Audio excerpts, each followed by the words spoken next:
아직 여전히 어려움과 힘든 사정이 내 믿음과 삶은 흔들지만 우리를 사랑으로 이끄시는 주님을 붙잡으며 지난주 우리 안원서 목사님이 설교해 주신 그 말씀처럼 우리 함께 갈릴리로 나아갔으면 좋겠습니다.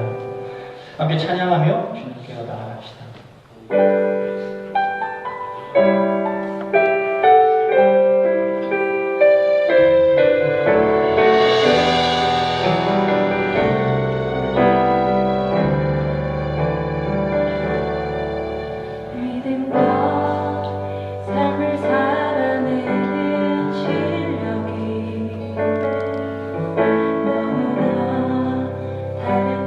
모습을 볼 때 이 모습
우리 함께 자리에서 일어나셔서 마지막 찬양 주님 앞에 올려드렸으면 좋겠습니다.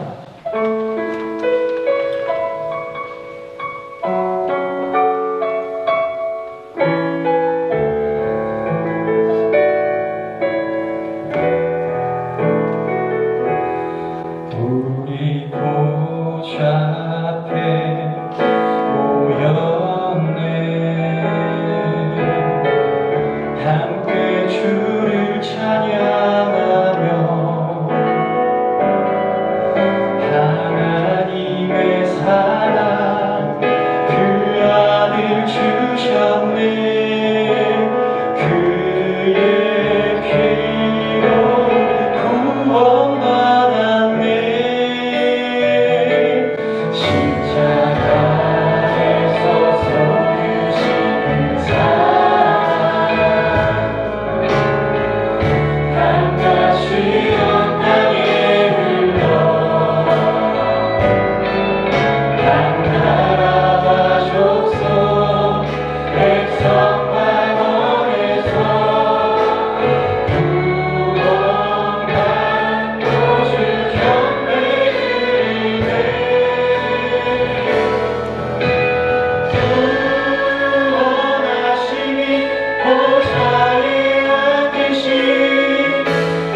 사도신경으로 신앙 고백하시겠습니다.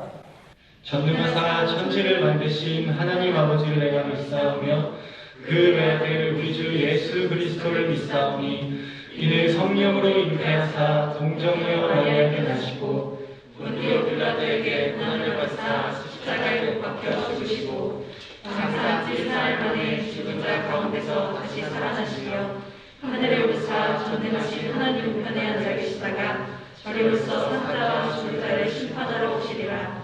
성령을 믿사오며 거룩한 공예와 성도가 서로 교통하는 법과 죄를 사하여 주시는 것과 몸이 다시 사는 것과 영원히 사는 것을 믿사옵나이다. 아멘. 오늘 저희에게 주신 말씀은 고린도전서 15장 16절에서 19절 말씀입니다. 제가 봉독하겠습니다. 만일 죽은 자가 다시 살아나는 일이 없으면 그리스도도 다시 살아나신 일이 없었을 터이요. 그리스도께서 다시 살아나신 일이 없으면 너희의 믿음도 헛되고 너희가 여전히 죄 가운데 있을 것이요. 또한 그리스도 안에서 잠자는 자도 망하였으리니 만일 그리스도 안에서 우리가 바라는 것이 다만 이 세상의 삶뿐이면 모든 사람 가운데 우리가 더욱 불쌍한 자이리라. 아멘. 많이들 아실 거예요. 서울대학교의 김간도 교수님 유명한 책이 있죠?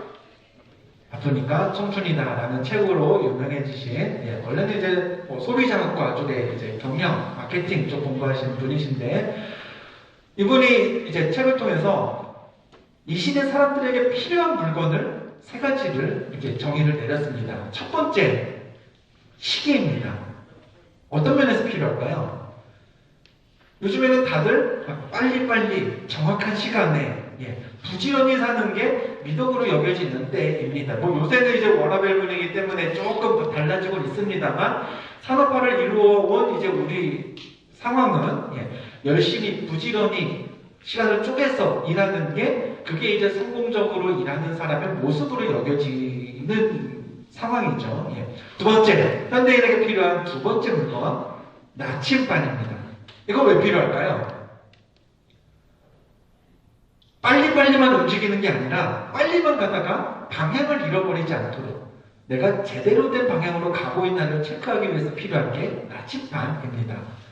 그리고 세 번째로 이 교수님이 이야기한 게 거울입니다. 목표만 향해 가다가 자기 자신을 돌아보지 못하고 자기를 점검하지 못하고 목표만 따라가는 삶을 막기 위해서 때로는 우리는 거울을 들여다볼 필요가 있다라는 게 이분의 이야기였습니다. 현대인에게 필요한 게 이 세 가지, 시계, 나침반, 거울이라면 신앙생활하는 우리에게, 특별히 이번 달 이제 과거의 그 신앙적인 공백을 뒤로하고 믿음을 다시 세워가는 이 시점에 우리에게, 그리스도인 청년에게 필요한 것이 있다면 무엇일까요? 오늘 본문 17절은요, 우리에게 가장 필요한 것이 무엇인지를 이렇게 설명하고 있습니다. 같이 읽어보죠. 시작. 그리스도께서 다시 살아나신 일이 없으면 너희의 믿음도 헛되고 너희가 여전히 죄 가운데 있을 것이요. 아멘. 뭐가 없으면 믿음이 헛되다고요? 뭐가 없으면? 그리스도께서 다시 살아나신 일이 없으면 우리 믿음이 헛되다고 했습니다. 즉, 우리의 이 믿음이 유의미한 믿음이 되려면요, 그리스도의 부활이 반드시 있어야 된다. 모든 신앙은 그 부활 위에 세워져야 된다라는 거죠. 즉, 부활이 없으면, 부활이라는 건 우리 기독교 신앙의 핵심이다라는 이야기를 사도 바울이 오늘 말씀에서 하고 있습니다. 여러분들, 우리 예배 시작하면서 사도신경으로도 고백했죠? 장사한 지 사흘 만에 죽은 자 가운데서 다시 뭐 하시며? 살아나시며. 그 부활에서부터 우리가 믿는 이 신앙이 생겨났습니다. 그래서 우리가 주일을 지키는 건 왜죠? 안식일을 지키라는 명령을 지키기 위해서 우리가 주일에 예배드리는 게 아닙니다. 예수님이 부활하신 게 주일이기 때문에, 주일 그 아침에 예수님이 부활하신 날이 오늘이기 때문에 우리는 이 날 매주 모이면서 예수님의 부활을 떠올리고 기념하고 소망하기를 연습하는 게 그리스도인들이 주일에 모이는 이유입니다. 때문에 기독교 절기에서는요, 크리스마스보다 뭐 청년들에게는 크리스마스가 제일 중요한 날이기도 하지만 사실은 우리에게는 그날보다 예수님의 태어나신 날보다 부활하신 날이 더 귀하고 더 중요한 날이라고 할 수 있습니다. 근데 여러분에게 질문 드리고 싶어요. 여러분, 조금 전에 말씀을 통해 살펴본 것처럼 우리의 신앙은 부활이 없으면 아무 의미가 없습니다. 부활이 없으면 여러분은 정말 헛짓거리만 계속하고 있는 겁니다. 그 믿음이 없으면 그게 사실이 아니라면 우리는 세상에서 가장 불쌍하고 어리석은 자라고 바울이 이야기하고 있습니다. 그만큼 부활 신앙이 우리에게 중요하고 우리 믿음의 가장 초석이 되어야 할 부분인데 여러분 신앙생활 하고 계신 여러분은 부활 신앙이란 걸 그렇게 귀하게 여기며 살고 계십니까? 여러분이 가진 믿음, 신앙생활이라는 것에서 부활이라는 게 차지하고 있는 비중이 얼마나 될까요?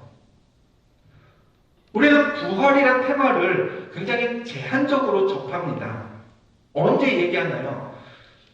부활주일쯤 돼야 부활에 대한 설교 가끔 한 번씩 듣죠. 저도 그래요. 부활에 대한 설교 언제 할 것 같아요? 장례식장 갔을 때.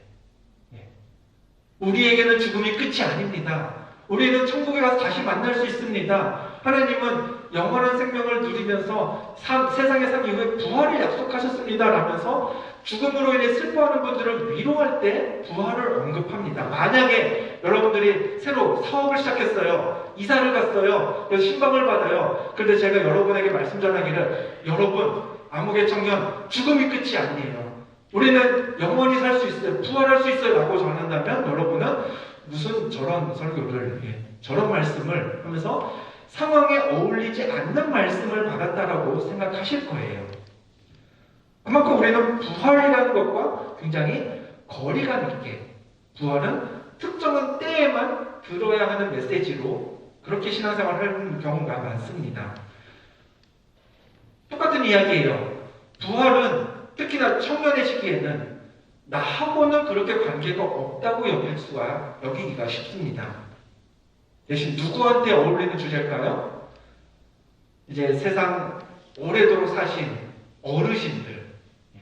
어르신들한테 죽음이 끝이 아닙니다. 우리는 죽음으로 끝나는 존재가 아닙니다 라고 전해야지 여러분 건강하게 잘 지내고 있는데 죽음을 두려워하지 마십시오 라고 한다면 그건 여러분을 위한 말씀이 아니라고 여길 겁니다. 괜히 뭐 불길한 얘기한다 뭐 이렇게 생각할 수도 있을 것 같아요. 즉 부활신앙 그 중요성에 비해서 우리는 굉장히 거리감을 두고 중요하지 않게 다루면서 신앙생활을 합니다. 부활주일 1년에 한 번쯤만 들으면 괜찮다라고 부활이란 걸 그렇게 치부합니다. 장례 때 위로하기 위한 메시지다, 어르신들한테는 어울리는 메시지다 라고 생각을 합니다. 그런데 그게 아니라는 거죠. 오늘 말씀은 부활주일에만 들어야 되는 게 아니라 항상 믿고 따라야 할 핵심적인 우리 신앙의 진리가 부활신앙이야. 장례식 때만 어르신들한테만 주는 게 아니라 청년들, 어린이들에게도 가르치고 가슴에 깊이 새겨야 하는 게 바로 부활신앙이야 라고 오늘 본문에서 바울 사도가 전하고 있는 거죠. 우리가 이렇게 부활을 멀게 생각하는 이유 중에 하나를 꼽자면요, 그런 게 있을 거예요. 부활을 어떻게 생각하냐? 부활이란 그냥 죽음 이후에 다시 사는 것, 죽었다가 천국 가는 것, 그것만 부활이라고 생각하기 때문이기도 합니다. 맞아요. 그거 부활 맞습니다. 그러나 부활을 그렇게만 생각하면 우리가 지금까지 살아왔던 것처럼요, 부활은 나와는 별로 상관없는 것, 장례식에나 가면 듣는 것, 부활주일에만 들으면 되는 것 밖에 안 됩니다. 그래서 제가 오늘은 어떻게 하면 우리가 부활신앙을 좀 더 가깝게 여기고 부활신앙을 늘 살아갈 수 있을까라는 의미에서 4가지, 부활은 꼭 몸이 다시 사는 것, 죽음 이후의 삶만 얘기하는 게 아니다라는 걸 여러분에 전하기 위해서 4가지의 테마를 정해서 하나씩 나눠보려고 합니다. 부활은 이런 의미다라는 것 4가지거든요. 하나하나를 여러분이 좀 잘 잘 아셨으면, 기억하셨으면 좋겠어요. 자, 첫 번째입니다. 부활은 그냥 단지 죽음 이후의 삶을 이야기하는 게 아닙니다. 첫 번째, 부활 신앙이란, 화면 넘겨주시죠. 이런 겁니다. 같이 한번 따라해 볼게요. 시작. 생명이 죽음을 이긴다라는 겁니다. 예수님 시대의 유대 지도자들이요, 예수님을 좋아하지 않았습니다. 사람들이 다 예수님을 쫓아가고 자기들의 권위를 인정하려 들지 않자 예수님이 싫었습니다. 그래서 어떻게 했나요? 혐의를 뒤집어 씌워가지고서라도 예수님을 끌어와서 재판에서 잡아서 십자가에 못 박아 죽였습니다. 죽였으니, 타겟을 정해서 그 타겟을 죽였으니 유대 지도자들은 다 끝난 줄 알았습니다. 우리가 이겼다 생각했겠죠. 근데 그건 착각이었습니다. 예수님은 죽었지만, 그들이 예수님을 죽였지만 그 죽음이 생명을 이기지 못한 겁니다. 다시 살아나셨기 때문이죠. 즉, 예수님은요, 부활하심으로써 생명이 죽음을 이긴다라는 걸 우리에게 확증하셨습니다. 예수님만 그렇게 부활하실까요? 아니요. 우리도 마찬가지입니다. 고린도전서 말씀이 준비되어 있을 텐데요. 네, 함께 보여주시죠. 다음 슬라이드일 거예요. 같이 읽어봅니다. 시작. 우리가 다 잠잘 것이 아니요 마지막 나팔에 순식간에 후련히 다 변화되리니 나팔 소리가 나매 죽은 자들이 썩지 아니할 것으로 다시 살아나고 우리도 변화되리라. 아멘. 우리가요 천국을 소망할 수 있는 건요 죽음이 끝이 아닌 것을 믿기 때문입니다. 즉 죽음은 영원한 생명을 이길 수 없다는 믿음이 우리에게 있기 때문에 우리는 천국을 소망하며 살 수 있는 겁니다. 여러분들 인생에서 가장 무서운 게 뭘까요? 정말 경험하기 싫은 거 몇 가지 있죠. 가난, 실패, 또 젊을 때는 시련, 이것도 경험하기 싫은 것 중에 들어갈 겁니다. 그런데요, 어떨까요? 그것들과 죽음을 비교해 봤을 때 뭐가 더 두렵고 싫을까요? 대면하기 싫을까요? 가난이나 실패, 이런 게 아무리 치명적이라고 해도요, 내가 조금 이따 죽는다면 그런 건 하나도 두렵지 않을 거예요. 그러나 그만큼 두려운 죽음이지만 그 죽음을 생명이 이긴다라고 우리가 믿으면요, 그리스도인들은 그 무엇 앞에서도 담대할 수가 있을 겁니다. 하물며 죽음도 이기는데 다른 두려움들이 나를 어찌 두려워하리요? 내가 어찌 두려워하리요? 담대할 수 있는 믿음의 시작이 바로 이겁니다. 생명이 죽음을 이긴다라는 거죠. 자, 부활신앙 첫 번째 우리가 적용한다면 생명이 죽음을 이긴다라고 할 수 있습니다. 그럼 두 번째 한번 생각해 보시죠. 다음 화면 넘겨주시고요. 따라해 봅니다. 선이 악을 이긴다. 선이 악을 이긴다. 자, 유대 지도자들이요, 자신의 신념 지위를 보장하기 위해서 예수님을 죽였다고 말씀드렸습니다. 재판 절차도 공정하지 않았습니다. 혐의를 찾지 못했는데 예수님을 죽였습니다. 이건 분명 악한 일이었습니다. 악한 행동이었죠. 사탄은요, 아마 하나님의 아들이 이 땅에서 머물지 못하기를 바랬을 거예요. 그래서 십자가에서 죽도록 만들었을 겁니다. 그것 역시 악입니다. 그런데 예수님은 부활하심으로 그 모든 악이 다 저질러졌음에도 불구하고 결국에는 악한 행동 없이, 악한 보복이나 악한 되갚음도 없이 그 모든 악을 다 이기셨습니다. 무엇으로요? 선으로 이기신 거죠. 세상에 악이 많습니다. 여러분, 우리가 그 악한 세상에서 어떻게 살아가야 될까요?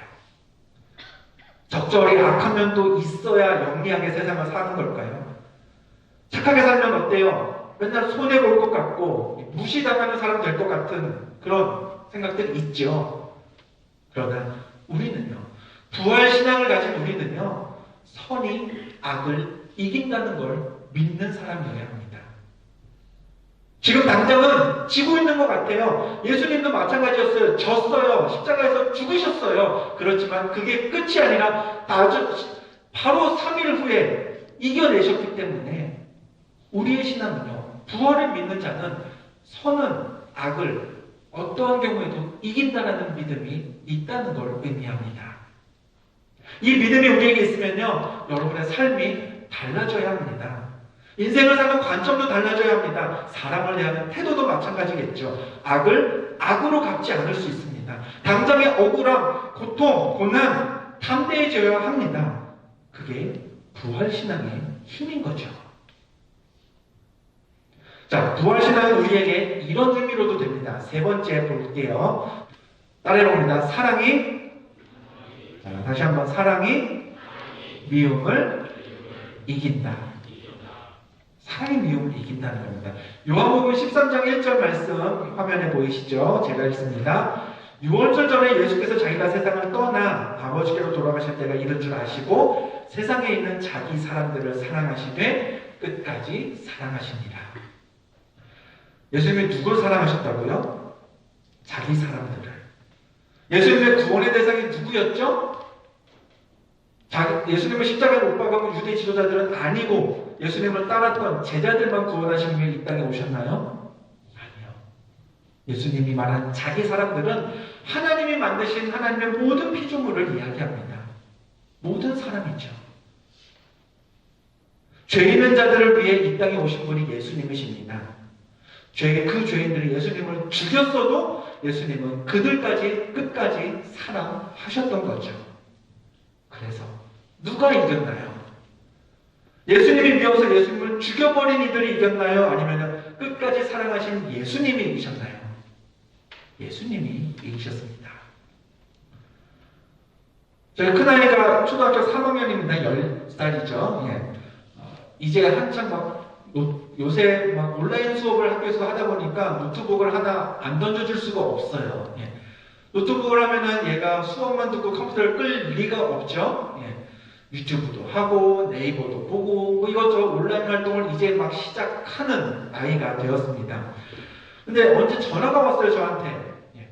자기가 어떤 채널에 흔한 남매 민고 이런 거 있잖아요, 애들 보는 거. 거기다 댓글을 달았대요.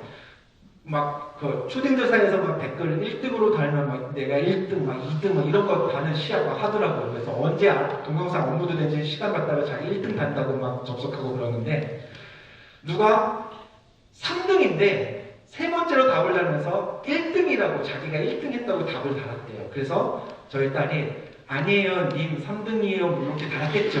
네.